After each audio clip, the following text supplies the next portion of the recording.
Birds, குட்டி குட்டி bird. ஹே ஹாய்ஸ், அனைவருக்கும் வணக்கம். எல்லாரும் நலமாக இருக்கீங்க நம்புகிறேன். நாங்களும் ரொம்ப நலமாக இருக்கோம். இன்பமும் மகிழ்ச்சியும் நெகிழ்ந்திருக்க என்னோட வாழ்த்துக்கள். நான் ஃப்ரைடே மார்னிங் ரொட்டீனை தான் ஒரு விலாக் மாதிரி எடுத்திருக்கேன். உங்களுக்கு இந்த விலாக் ரொம்ப யூஸ்ஃபுல்லாக அண்டு பிடிச்சிருக்கோன்னு நம்புகிறேன். Please support my channel. Friday morning சீக்கிரமாகவே எழுந்தாச்சு. சரி, வீட்டுக்கு வெளியில் வாசலெல்லாம் கழுவிட்டு சூப்பராக ஒரு கலர் கோலம் போடலான்னு காலையில் ரெடி பண்ணிகிட்டு இருந்தேன். கொஞ்சம் பனியாக இருந்ததுனால லேட்டாக பண்ணிகிட்ருக்கேன். காலையிலே உள்ளே இருந்த வேலையெல்லாம் முடிச்சுட்டு வெளியில் பார்த்திங்கன்னா துளசி மடம், அம்மி, குளவி இதெல்லாமே கழுவி அதுக்கும் பொட்டு வைக்கணும்னு ரெடி பண்ணிகிட்டு இருந்தேன். நம்ம முன்னோர்கள் இது எதுக்காக சொல்லிட்டு போனாங்கன்னு எனக்கு தெரியல. நானும் இதுக்கு பொட்டு வச்சு கும்பிடுறேன்னு எனக்கு தெரியல. பட் எனக்கு அது ரொம்பவே பிடிச்சிருக்கு. அதனால இதை நான் ரசித்து பண்ணிகிட்ருக்கேன்.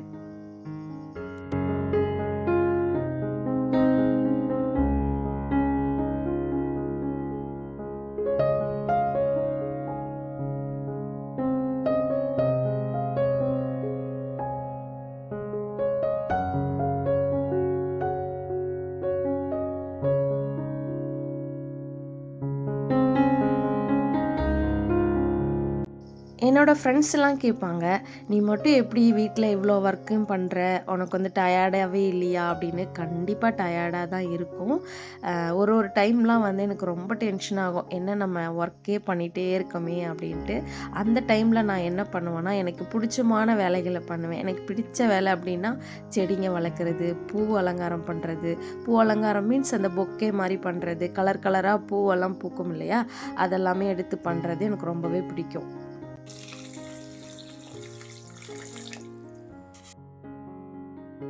வெளியில் எல்லா ஒர்க்கையும் முடிச்சுட்டு வீட்டுக்குள்ளே அடுப்பு க்ளீன் பண்ண வந்துட்டேன். நான் அடுப்பு நார்மல் நம்ம பாத்திரம் தேய்க்கிற அந்த சோப்பு வச்சு ஸ்க்ரப் பண்ணிவிட்டு ஒரு கிளாத் வச்சு நல்லா தொடச்சி எடுத்துருவேன்.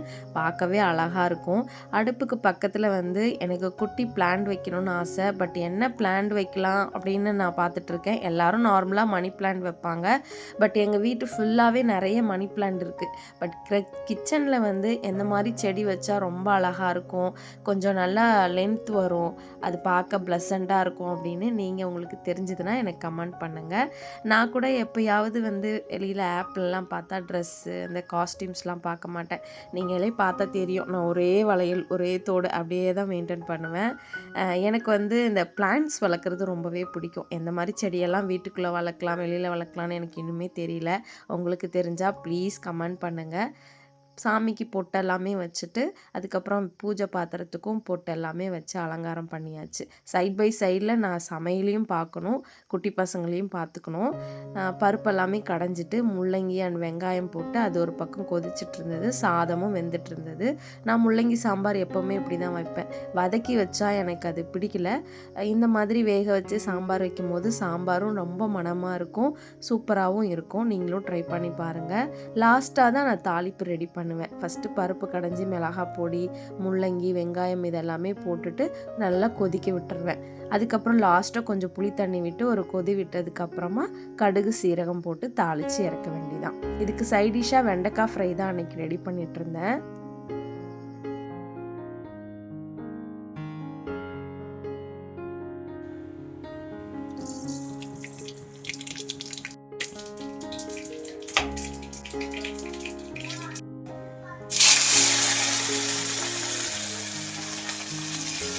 ஃப்ரைடே என்னோடய பையனுக்கு ஒரு சின்ன டெஸ்ட் இருந்தது. அதனால் ஹஸ்பண்ட் சொல்லி கொடுத்துட்ருந்தாங்க.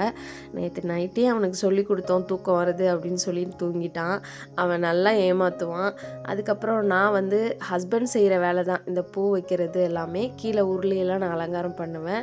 அவங்க பூ எல்லாமே வச்சு கொஞ்சம் தண்ணியெல்லாம் மாற்றி வச்சு எனக்கு ஹெல்ப் பண்ணுவாங்க. அன்னைக்கு பார்த்திங்கன்னா அவங்களுக்கு ஒர்க் இருந்ததுனால நானே எல்லாமே பண்ணி முடிச்சிட்டேன். அவங்க பசங்களெல்லாம் குளிப்பாட்டி அவங்களும் ரெடி ஆகிட்டாங்க. அதுக்கப்புறம் சாமி கும்பிட்டுட்டு நல்லா ரிலாக்ஸாக ஒரு மார்னிங் அப்படின்னே சொல்லணும். சூப்பராக இருந்தது வீடு. பத்தி வாசனை, ஊதுபத்தி வாசனையோட அவ்வளோ அழகாக இருந்தது. ரொம்பவே லைக் பண்ணி ரசிச்சுட்டு அதுக்கப்புறம் திருப்தியான பிரேக்ஃபாஸ்ட் சாப்பிட்டுட்டு கொஞ்ச நேரம் ரெஸ்ட் எடுத்தாச்சு. இந்த vlog உங்களுக்கு ரொம்பவே பிடிக்கும்னு நம்புகிறேன். லைக், ஷேர் அண்ட் கமெண்ட் பண்ணுங்கள். தேங்க்யூ ஃபார் வாட்சிங்.